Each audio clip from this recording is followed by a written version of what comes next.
I left home crying right after finishing high school. My name's Amy, now 36 and a farmer.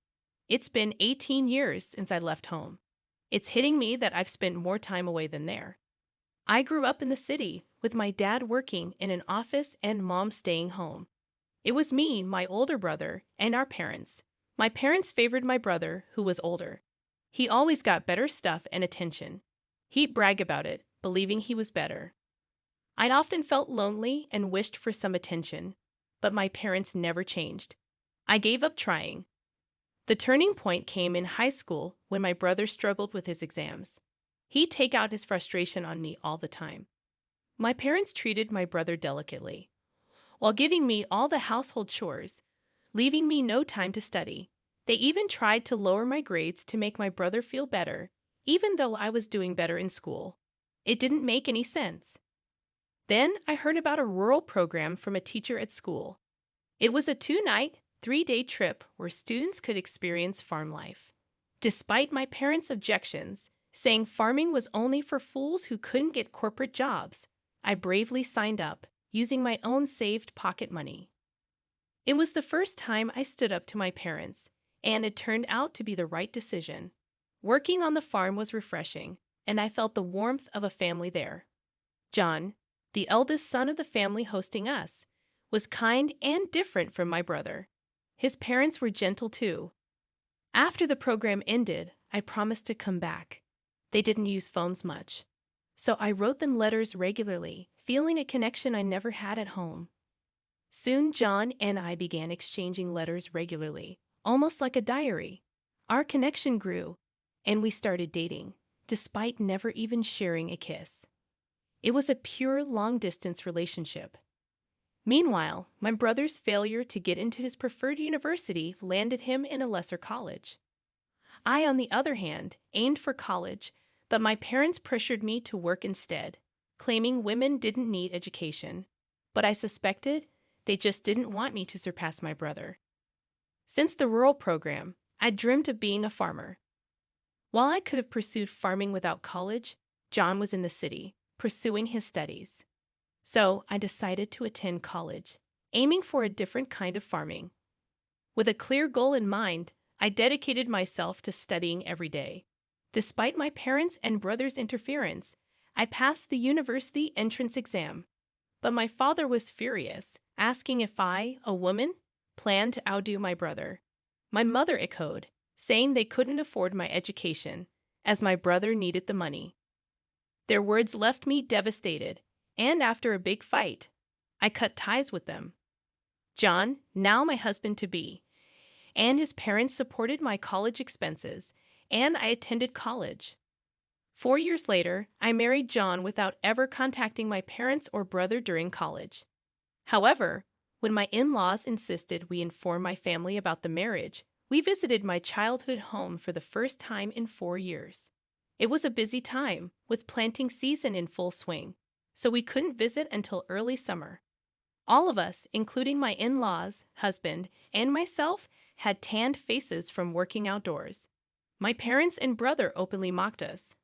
My mother, with a hint of condescension, asked how old we were, assuming we must be poor to have such dark tans from working. I felt mortified and begged her to stop, but she ignored me. My brother added insult to injury, boasting about making money through intellectual work and implying that farming was beneath us. I felt my face drain of color as my in-laws' smiles faltered. But my husband stood his ground, proudly declaring our profession as farmers. In response, my father laughed mockingly, declaring me a stranger from that moment on. He made it clear that marrying a farmer meant I was no longer welcome in their lives. They warned me not to come asking for money and stated they wanted nothing to do with me anymore.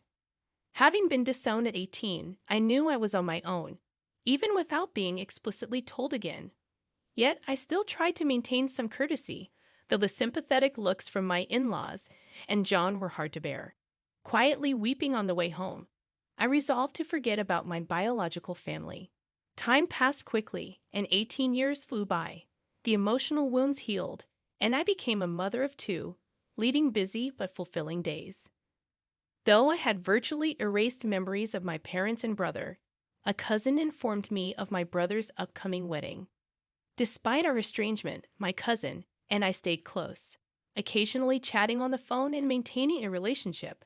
They mentioned we could meet at the wedding, but I hadn't heard anything about it from my parents or brother.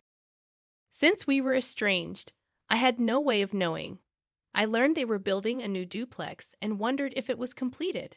Apparently, both my parents and my brother and his wife planned to move in. After the wedding, my cousin, aware of the estrangement between my parents and me, assumed I'd still attend family events like weddings and funerals. Feeling impulsive, I decided to call my mother's cell phone, only to hear an automated message saying the number was no longer in use. The same went for my father's number. Unable to reach my brother because I didn't have his number, I nervously dialed the landline for our family home. To my surprise, it connected. "Hello?" It was my brother who answered. "Brother, it's Amy. I heard you're getting married and moving." I trailed off, about to offer my congratulations when he interrupted me. "There's no need for you to do anything. You're just a farmer, a stranger to me. Don't call me." With that, he yelled and hung up the phone. I rushed to call him back, only to discover I was already blocked. It was a harsh reality. No matter how much he despised me, we were still family. It hurt deeply to be rejected like this. Seeing my distress, my husband grew concerned and gently asked what was wrong. Unable to hold back my tears any longer, I recounted the conversation to him. Both my husband and in-laws were furious, reacting as if the rejection had happened to them. "Your home is here, Amy. Your family is us," reassured my mother-in-law, her words bringing tears to my eyes. I wished she were my real mom. She cared for me more than my biological mother ever did. My father-in-law added his comforting words, saying, "You're happy now, and that's all that matters. No need to get hurt.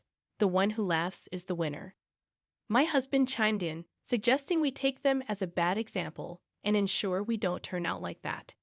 Even our children, unaware of the situation, hugged me tightly.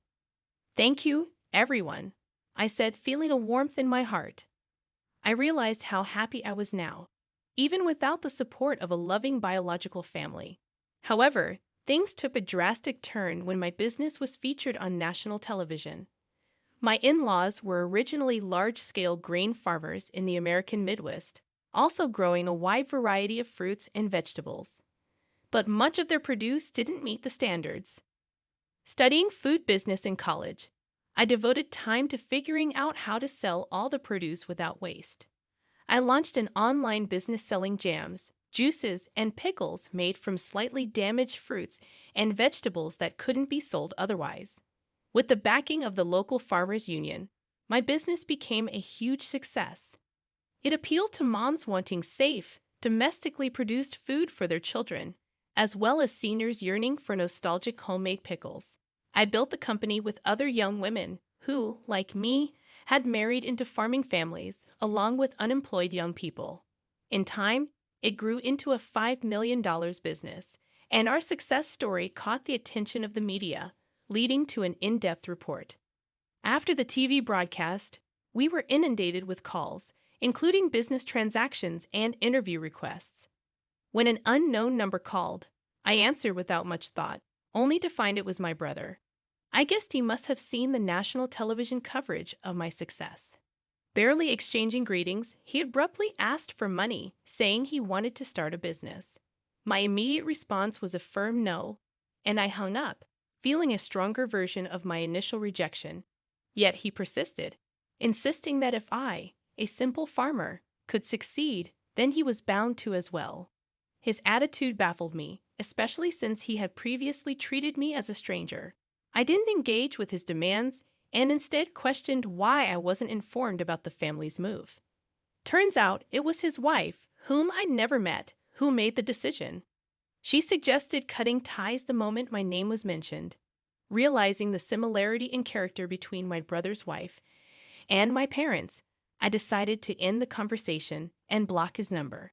It struck me that if my brother saw me on TV, it likely meant my parents had too. A few hours later, another call came in from an unknown number, which turned out to be my father. He demanded to know why I was the boss, insinuating I had stolen a man's job. I explained that both John and my father-in-law were involved in the farming business, so it made sense. Large-scale consolidation had become advantageous, and my father-in-law was the president of the local agricultural association, while John was the president of our corporation. Perhaps my explanation convinced him, as he then asked why I hadn't contacted them. I was dumbfounded by his question, reminding him that they had disowned me. I promptly hung up and blocked his number. Shortly after, my mother called, demanding money, claiming I made $500 million a year and accusing me of forgetting all the favors they'd done for me. I clarified that the business revenue was after expenses and salaries, that she didn't believe me, insisting I was lying. Irritated, I refused to send money, stating that we were strangers now, and blocked her number too. I thought that would be the end of it, but I was mistaken.